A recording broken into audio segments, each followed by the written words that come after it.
Welcome to Digital Storytelling with Low Budget Technology. I'm coming at you from Grenada, Mississippi in the US of A. Let me introduce myself. I'm Katrina Kinder, and along with my sister Isabella, we own and operate Diamondback Productions, LLC, which is a multimedia company. Last year, we did some overseas collaboration with Prince on a documentary called Brightening Lives with a Solar Bottle Bulb. It screened in California, Canada, and even Times Square in New York. So, without further ado, keep a watch for my blonde-haired sister, Isabella, in the film, and also for my amazing friend, Mason Blair. So yeah, let's get at it. So, you want to make a documentary? What do you have to work with? Don't worry, all you need is a smartphone and a computer. Alright, now you got some thinking to do. What is your documentary going to be about? Where exactly does it begin and where does it end? How long do you want the finished product to be? It's probably a good idea to keep it short. Don't put them to sleep. Who will you interview? Concerned citizens?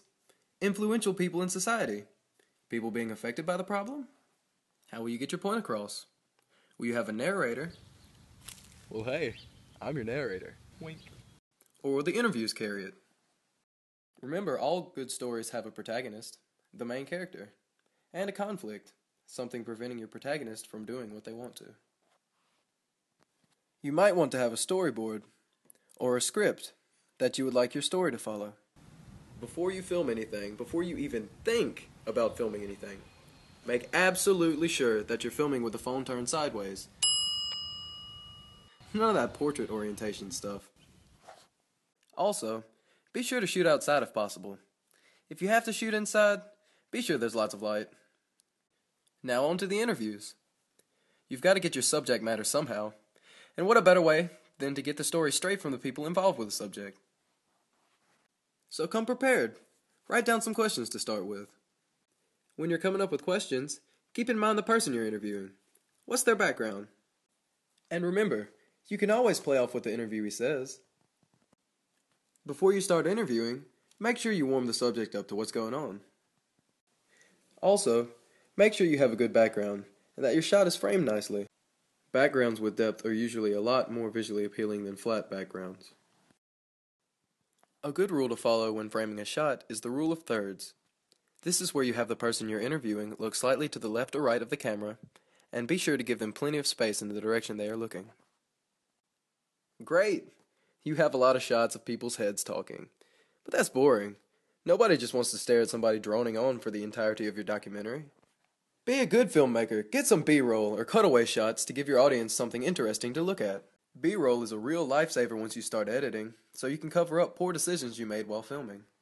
Some ideas for good B-roll would be the surroundings you're in, close-ups, spontaneous moments. It's a good idea to make sure you're in a somewhat quiet environment when you're interviewing, so you can actually hear what the person is saying. Yeah, I've been fishing pro for, I'd say about 5 or 6 years now. It's also a pretty good idea to have nat sound breaks, which is basically ambient noises that go with the footage you have. Of course, if you wanted to liven up your documentary, you could always use some royalty-free music. Try to avoid using well-known copywritten songs, unless you're willing to pay an arm and a leg. Check out the links at the end of the video for some suggestions. Welcome to Adobe Premiere Pro. You can get a 30-day free trial from the Adobe website, or you can go completely free with programs like Windows Movie Maker, iMovie, or Lightworks. Well, that's it. You've planned, you've filmed, you've edited, you've cried, you've been frustrated. You've pulled yourself back together, you've edited some more, and now you're done. Take a moment to relish in that sweet euphoria of finishing that video.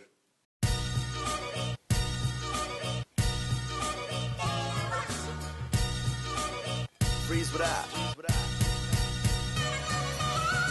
the type of guy that'll just smoke and just get. But wait, who's gonna see this? Well, my mom can't wait to see it.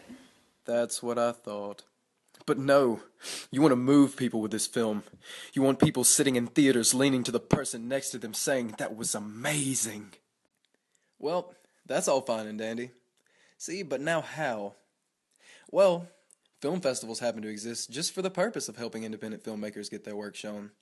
And there's tons of them out there that offer no entry fee. Go to this website and check some out.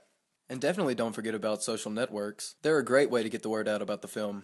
Facebook, Twitter, Instagram, any of them. Just get people talking is definitely a great way to market. But most importantly, make a film that moves your audience to action. Now get out there and make some good films. Oh yeah, and here's the links we promised earlier.